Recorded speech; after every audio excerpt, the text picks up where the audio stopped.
একটা দেশের সীমান্ত কি কোনো অশরীরী আত্মা পাহারা দিতে পারে?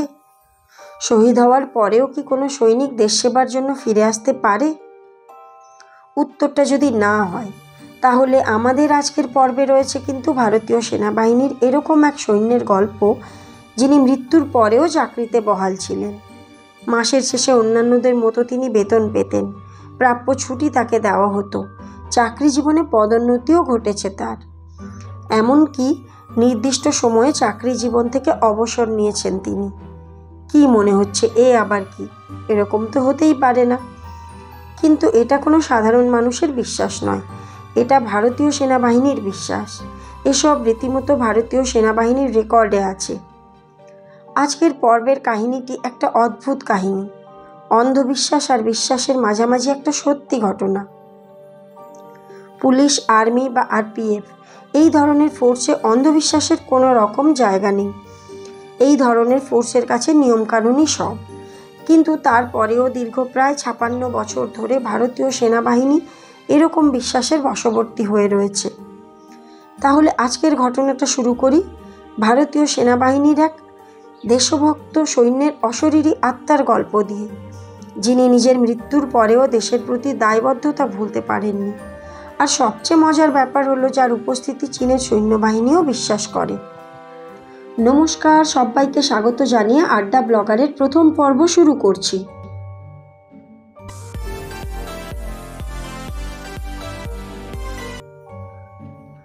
একটা সত্যি ঘটনা, যার ওপর ভিত্তি করে আজকের কাহিনী। ভারতীয় সেনাবাহিনীর একজন সৈন্য, যিনি শহীদ হবার পরও নিজেকে দেশের সেবায় নিয়োজিত রেখেছিলেন। জীবিত অবস্থায় মাত্র 2 বছর তিনি ভারতীয় সেনাবাহিনীকে সার্ভিস দিতে পেরেছিলেন। ভারত আর পাকিস্তানের যুদ্ধে পাকিস্তানের বিরুদ্ধে তিনি গুরুত্বপূর্ণ দায়িত্বও পালন করেছিলেন। তারপর দুর্ভাগ্যবশত একটা দুর্ঘটনায় তার মৃত্যু ঘটে। তার মৃত্যুর পরে প্রায় 56 বছর কেটে গেছে, কিন্তু বলা হয় আজও সেই অশরীরী আত্মার সৈন্য ভারতের সীমান্তে নিজের দায়িত্ব পালন করে চলেছেন দেশ রক্ষার জন্য। তার মৃত্যুর পরে এমন কিছু ঘটনা ঘটেছে, যার পরিপ্রেক্ষিতে এইসব কথা বলা হয়ে থাকে। ভারত আর চীনের বর্ডারে ঝামেলা প্রায়ই লেগে থাকে, যেরকম কিছুদিন আগে ডোকালামে ঘটেছে। এই ডোকালাম থেকে অল্প দূরে সিকিমে ভারত চীনের বর্ডারে, যেখানে ভারত আর চীনের মধ্যে যখনই কোনো মিটিং হয়, সেখানে মিটিংয়ে উপস্থিত সমস্ত ব্যক্তি ছাড়াও আরও একটা খালি এক্সট্রা চেয়ার রাখা হয়, যেটা এই অশরীরী আত্মার সৈন্যের জন্য। এই ব্যাপারটা শুধুমাত্র ভারত নয়, গত 56 বছর ধরে চীনও বিশ্বাস করে এসেছে। বিশ্বাস বা অন্ধবিশ্বাস যাই হোক না কেন, সেটাতে চীনও কিন্তু কোনোদিন আপত্তি করেনি। কাহিনী হলো শহীদ বাবা হরভজন সিংয়ের। ওনার একটি মন্দিরও আছে সিকিমের এই ভারত চীনের সীমান্তে। এই মন্দিরের প্রতি মানুষের অগাধ আস্থা। বলা হয় এই মন্দিরের জল ভীষণই চমৎকারী। বিশ্বাস করা হয় যে এই মন্দিরের জল টানা 21 দিন পর্যন্ত নিজের কাছে রেখে পান করলে শরীরের সমস্ত অসুস্থতা দূর হয়ে যায়। এবার প্রশ্ন হচ্ছে, একজন সৈন্য কিভাবে বাবা হলেন, বা তার নামে কেন মন্দির তৈরি করা হলো? এবার সেই মূল গল্পেই আসা যাক। বাবা হরভজন সিংয়ের জন্ম 30 অগস্ট 1946-এ পাকিস্তানের পাঞ্জাব প্রদেশে হয়েছিল। দেশ ভাগের পরে ওনার পরিবার ভারতের পাঞ্জাবের জলন্ধরের কাছে একটি গ্রামে চলে আসে। পাঞ্জাবের ডিএভি হাই স্কুলে ওনার পড়াশুনো শুরু হয়। পড়াশুনো শেষে 20 বছর বয়সে তিনি ভারতীয় সেনাবাহিনীতে যোগদান করেন। 9 ফেব্রুয়ারি 1966 এই তারিখে তিনি ভারতীয় সেনাবাহিনীতে জয়েন করেন। পাঞ্জাব রেজিমেন্টে একজন সিপাহী হিসেবে মোস্ট জুনিয়র ডেজিগনেশনে উনি জয়েন করেছিলেন।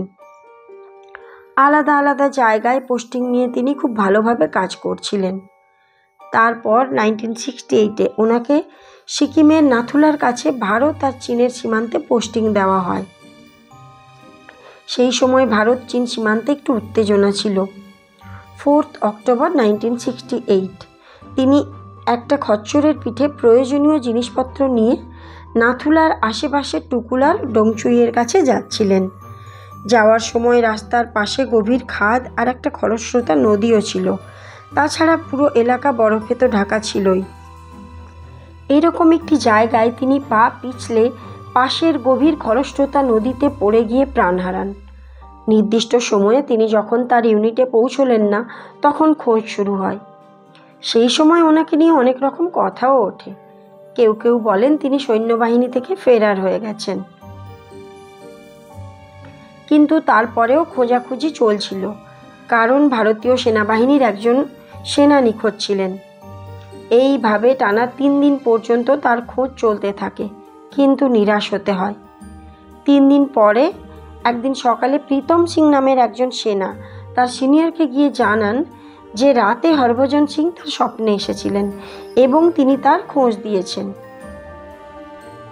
এটা শুনে সিনিয়র অফিসাররা ভীষণই ঠাট্টা তামাশা হাসাহাসি করতে থাকে।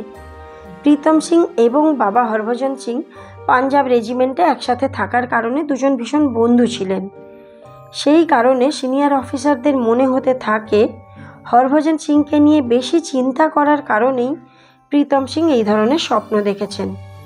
কিন্তু প্রীতম সিং বারবার বলছিলেন একবার ওই জায়গায় গিয়ে খোঁজ করার কথা।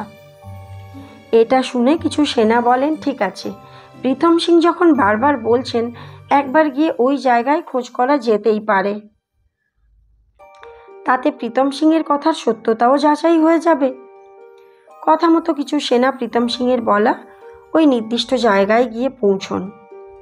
তারপর সবাই অবাক বিস্ময়ে প্রায় বোবা হয়ে গেছিলেন, কারণ বাবা হরভজন সিংয়ের পার্থিব শরীর ওখানে পাওয়া যায়। পা পিছলে হরভজন সিং খরস্রোতা নদীতে পড়ে প্রাণ হারান এবং নদীর স্রোতে ভেসে প্রায় 2 কিলোমিটার দূরে ওনার পার্থিব শরীর পড়েছিল। আর এই দুর্ঘটনার কথাই হরভজন সিং প্রীতম সিংয়ের স্বপ্নে এসে জানিয়েছিলেন।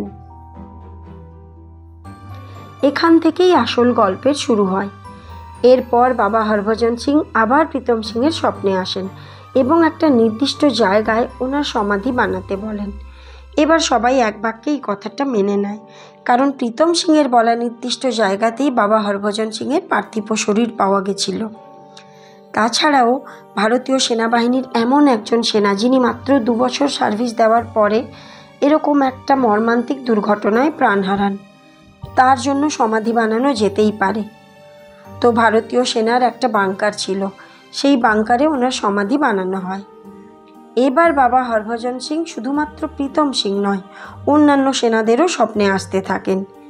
চীনি সেনারা কোথায় তাঁবু ফেলে জমি দখল করছে, কোথায় অনুপ্রবেশ ঘটাচ্ছে, কোথায় অশান্তি বাঁধানোর চেষ্টা করছে, এই সমস্ত তথ্য তিনি মাঝে মধ্যেই সেনাদের স্বপ্নে এসে দিতেন এবং সময় সময় এই তথ্যগুলো সত্য বলে প্রমাণিত হতো।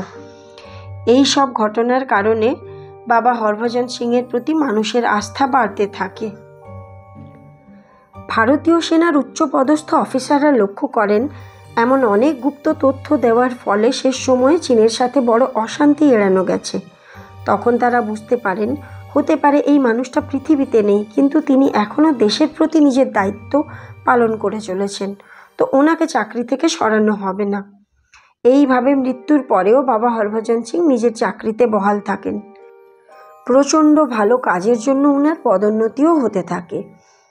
আস্তে আস্তে সিপাহী হরভজন সিং একসময় ক্যাপ্টেন হরভজন সিং হয়ে যান। তারপর 1 ডিসেম্বর 2006-এ তাকে তার কর্মজীবন থেকে অবসর দেওয়া হয়। 1982-তে ওই সমাধিক্ষেত্র থেকে প্রায় 9 কিলোমিটার দূরে বাবা হরভজন সিংয়ের জন্য একটি সুন্দর মন্দির তৈরি করা হয়। বলা হয় একজন উচ্চ পদস্থ অফিসার হেলিকপ্টারে করে এই এরিয়াতে ভিজিটে এসেছিলেন, তো পাইলট তাকে বলেছিলেন বাবা হরভজন সিংয়ের মন্দিরে একটা স্যালুট করতে, কিন্তু ওই উচ্চ পদস্থ অফিসার এই বিষয়টাতে বিশেষ গুরুত্ব দেননি এবং ওই দিনই ফেরার পথে হেলিকপ্টার ক্র্যাশ করে দুর্ঘটনাতে ওনার মৃত্যু হয়। যদিও ওই দুর্ঘটনাতে পাইলটের কিছুই হয়নি। তারপর সেই উচ্চপদস্থ অফিসারের স্ত্রী মেন মন্দির থেকে প্রায় 9 কিলোমিটার দূরে বাবা হরভজন সিংয়ের মন্দির নির্মাণ করেন। এমনিতেও দিন দিন বাবার ভক্তের সংখ্যা বাড়ছিল, বিশেষ করে যখন কোনো সেনা ওই জায়গায় পোস্টিং পেতেন।